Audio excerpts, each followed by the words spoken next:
നമ്മുടെ ഇന്നലത്തെ ക്ലാസ്സിൽ നമ്മുടെ അനിൽ മുഹമ്മദ് സാഹിബിന്റെ വിഷയത്തെക്കുറിച്ച് പറഞ്ഞിരുന്ന സമയത്ത് അദ്ദേഹത്തിന് നമ്മൾ കിതാബിന്റെ പേജുകളൊക്കെ വീഡിയോയിൽ കാണിച്ചിട്ടായിരുന്നു ആ വീഡിയോ ക്ലിപ്പ് ഇറക്കിയത്. അതായത് ഖുമനൈ എന്ന് പറയുന്ന അവരുടെ ഇറാനിലെ നേതാവ്, അദ്ദേഹത്തിന്റെ ബോഡി ഇപ്പോഴും സംസ്കരിച്ചിട്ടില്ല എന്നാണ് പറയുന്നത്. കാരണം അവിടുത്തെ യുദ്ധങ്ങൾ, അന്തരീക്ഷങ്ങൾ നിന്നു കഴിഞ്ഞാലേ അദ്ദേഹത്തെ മറമാടുകയുള്ളൂ എന്നൊക്കെയാണ് പറയുന്നത്.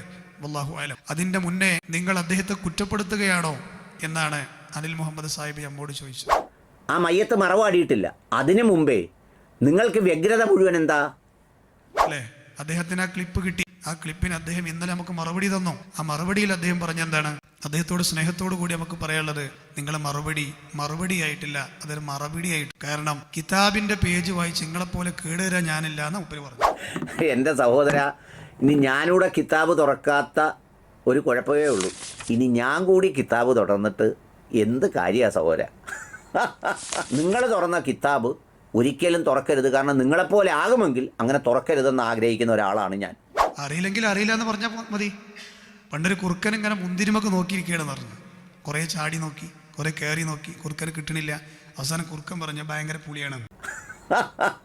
നമ്മൾ ഇന്നലെ കിതാബിന്റെ പേജുകൾ വരെ ആ സ്ക്രീനിൽ ഇങ്ങനെ നമ്മൾ എണ്ണിപ്പറഞ്ഞ പേജുകൾ വരെ അതിൽ കൃത്യമായി അടയാളപ്പെടുത്തിയിട്ട് കാണിച്ച ആൾക്ക് അയച്ചു കൊടുത്തപ്പോൾ അയാൾ പറയണത്, കിതാബ് വായിച്ചവരൊക്കെ കേടുന്നിട്ടുള്ളൂ. കണ്ടില്ലേ നൗഷാദ് ഹസനിയെ കണ്ടില്ലേ? എന്താ നൗഷാദ് ഹസനി കരിവട്ടൂരിയോ? പുള്ളിയുടെ ഉണ്ട് കിതാബ്.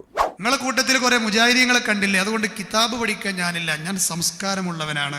സംസ്കാരമുള്ള അനിൽ മുഹമ്മദ് സാഹിബ് നമ്മളെ വിളിച്ചെന്താ? പാസ്റ്റർ. കഴിഞ്ഞ ദിവസം ഒരു പാസ്റ്ററെ കാണാനിടയായി. ദേ ഇതാണ് ആ പാസ്റ്റർ, പാതിരി. അപ്പൊ കിതാബ് പഠിക്കാത്ത ഒരാളുടെ സംസ്കാരമാണത്. അപ്പൊ അദ്ദേഹത്തിന്റെ വാദപ്രകാരം അദ്ദേഹം പറയുകയാണ്, ഇവിടെ ഞാൻ സുന്നികൾ അംഗീകരിക്കും, മുജാഹിദികൾ അംഗീകരിക്കും, ഖാദിയാനികൾ അംഗീകരിക്കും. എനിക്കിപ്പോ സുന്നിയെ കണ്ടാലും മുസ്ലിമായിട്ട് തോന്നും, ജമാഅത്ത് ഇസ്ലാമിയെ കണ്ടാലും മുസ്ലിമായിട്ട് തോന്നും, പിന്നെ മുജാഹിദിനെ കണ്ടാലും മുസ്ലിമായിട്ട് തോന്നും, അതിൽ ഏത് വിഭാഗത്തെ കണ്ടാലും മുസ്ലിമായിട്ട് തോന്നും. എന്ന് മാത്രമല്ല, ഇനി ഷിയയിലോ അല്ലെങ്കിൽ ഷിയിലോ അല്ലെങ്കിൽ അഹമ്മദിയ വിഭാഗത്തിലോ ഒക്കെയുള്ള ആളുകളുടെ നന്മയുണ്ടെങ്കിൽ ആ നന്മ പറയുന്നതിനും എനിക്ക് ഒരു ഭയവും ഇല്ല. വിശാല ഹൃദയനാണ്. ആരെയെങ്കിലും കാണുമ്പോഴേക്ക് വള്ളിയില്ലാത്ത ട്രൗസർ ഉരിച്ചാടുന്നത് പോലെ നഷ്ടപ്പെട്ടു പോകുന്നതല്ല എൻ്റെ ഈമാൻ എന്നാണ് അദ്ദേഹം പറഞ്ഞത്. അതുകൊണ്ട് ഇല്ല, വള്ളിയില്ലാത്ത നിക്കറ് പോലെ അങ്ങ് ഊരിപ്പോകുന്നതാണ് എൻ്റെ ഈമാൻ, എൻ്റെ ഉറച്ച വിശ്വാസം, എൻ്റെ അള്ളാഹുവിലുള്ള വിശ്വാസം, എൻ്റെ പ്രവാചകനോടുള്ള ഇഷ്ടം, സ്നേഹം എന്നൊന്നും വിശ്വസിക്കുന്ന ഒരാളല്ല ഞാൻ. നിങ്ങൾ നിർത്തിയാളിയും അനിൽ മുഹമ്മദ് സാഹിബ്, നിങ്ങൾ നമ്മളെ തോണ്ടിയോണ്ടാണ് നമ്മളൊന്ന് തോണ്ടിയത്. നമ്മളിവിടെ ഒരു മുക്കിൽ പാവായിട്ട് ക്ലാസ് എടുത്ത് പോകുമ്പോൾ ഇത്ര ക്ലിപ്പ് മുറിച്ചിട്ട് നിങ്ങൾ കളിച്ചപ്പോൾ നമ്മളൊന്ന് തോണ്ടി. അപ്പൊ നിങ്ങൾ പറഞ്ഞെന്താ ഞാൻ ആ കളിക്കില്ല, നിങ്ങളാ കളി തുടങ്ങിയത്. മൂപ്പരനെ വിസിലൂതി നിർത്തിപ്പോവുകയാണ്. ആ സംഗതിക്ക് കഴിയില്ല എങ്കിൽ അതിന് നിൽക്കാൻ പാടില്ലായിരുന്നു. അപ്പൊ പറയണെന്താ കിതാബ് ഉദ്ധരിച്ച് സംസാരിക്കാൻ ഞാനില്ല എന്നാണ് അല്ലേ? മാത്രല്ല അദ്ദേഹം പറയുകയാണ്, നമുക്ക് അദ്ദേഹത്തോട് എപ്പോഴും ചോദിക്കേണ്ടത്, അനിൽ മുഹമ്മദ് സാഹിബേ, നിങ്ങളെല്ലാവരെയും അംഗീകരിക്കുന്ന വിശാല ഹൃദയനാണല്ലോ, നിങ്ങൾക്ക് എന്തേ സഹാബത്തിന് ഉൾക്കൊള്ളാൻ കഴിയുന്നില്ലേ? അബൂബക്കർ സിദ്ദീഖ് റളിയല്ലാഹു അൻഹുവിനെ കുറ്റപ്പെടുത്തിയ ആ ഖുമൈനിയെ കുറിച്ചൊരു വാക്ക് പറയാൻ നാവ് പൊന്തുന്നില്ലേ? ദിനേനയൊന്നോണം 3 നേരം എന്ന് പറഞ്ഞിട്ട് വീഡിയോ ഇറക്കുന്ന ആളാണ് അദ്ദേഹം. ഇതെല്ലാം ഒരു 10 മിനിറ്റ് സംസാരിച്ച് 5 മിനിറ്റ് ശരിയാണ്.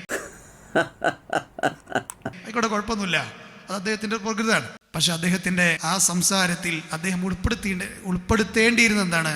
അങ്ങനെ സഹാബത്തിനെ ഖുമൈനി എഴുതിയ കിതാബിലുണ്ട് എങ്കിൽ അദ്ദേഹത്തെ ഷഹീദാക്കാൻ ഞാനുമില്ല എന്നല്ലേ പറയേണ്ടത്? എന്നിട്ട് അദ്ദേഹം നമ്മോട് ചോദിച്ചെന്താ, നിങ്ങൾ ചെഗുവേരയെ ഷഹീദ് എന്ന് വിളിക്കോ, ഷഹീദല്ല എന്ന് പറയോ?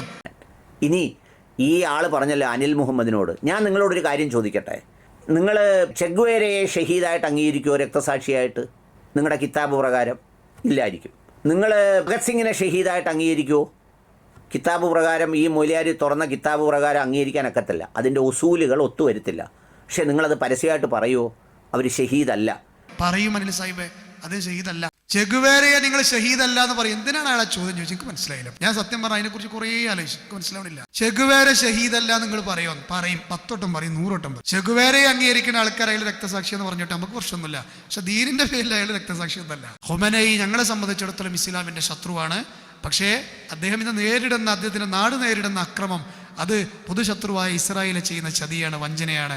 നമ്മൾ എന്തിനാ മറുപടി പറഞ്ഞത്? മുസ്ലിങ്ങളിൽപ്പെട്ട പൊതുധാരയിലുള്ള ചില പണ്ഡിതന്മാർ അദ്ദേഹത്തെ ഷഹീദിന്റെ പദവിയിലേക്ക് ഉയർത്തിയപ്പോൾ ഇല്ല, അതൊക്കെ ഹംസമാർ കയറിപ്പോയ പദവിയാണ്, ഉമർ ഇബ്നു ഖത്താബുമാർ കയറിപ്പോയ പദവിയാണ്, മക്കയുടെ പരിമളമായ മിസ്അബ് ബിൻ ഉമൈറുമാർ കയറിപ്പോയ പദവിയാണ്.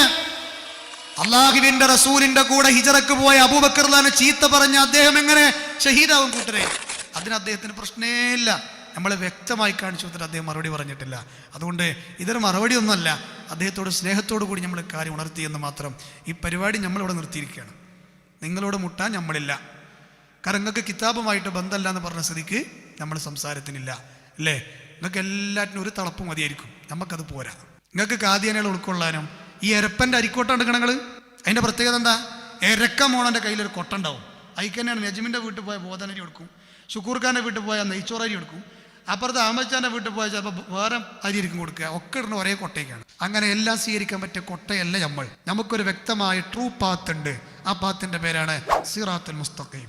അതിൽ പെടാനൊക്കെ ശ്രമിക്കുന്ന പാവങ്ങളാണ് നിങ്ങൾ വെറുതെ വിട്ടാളി. നിങ്ങളെല്ലാ തിളപ്പിച്ച് എല്ലാം കയറിക്കോളി. ഇഹ്ദിന സിറാത്തുൽ മുസ്തഖീം. നമുക്ക് സിറാത്തുൽ മുസ്തഖീം സഹാബത്ത് മനസ്സിലാക്കിയതിനെ കിതാബുകളിൽ നിന്ന് തന്നെയാണ് മനസ്സിലാക്കേണ്ടത്. അല്ലാതെ നിങ്ങൾ മൂരി പാത്രക്കടി കയറി പോലെ ഇടിച്ചു പൊളിക്കേണ്ട ഇജ്തിഹാദിന്റെ ടീം അല്ലത്. അത് കൃത്യമായിട്ട് മനസ്സിലാക്കാനുള്ള മാർഗരേഖകളുണ്ട് എന്ന് അദ്ദേഹത്തോട് സ്നേഹത്തോടെ പറയാണ്. അപ്പോൾ അദ്ദേഹത്തോട് നമുക്ക് വിയോജിപ്പൊന്നുമില്ല.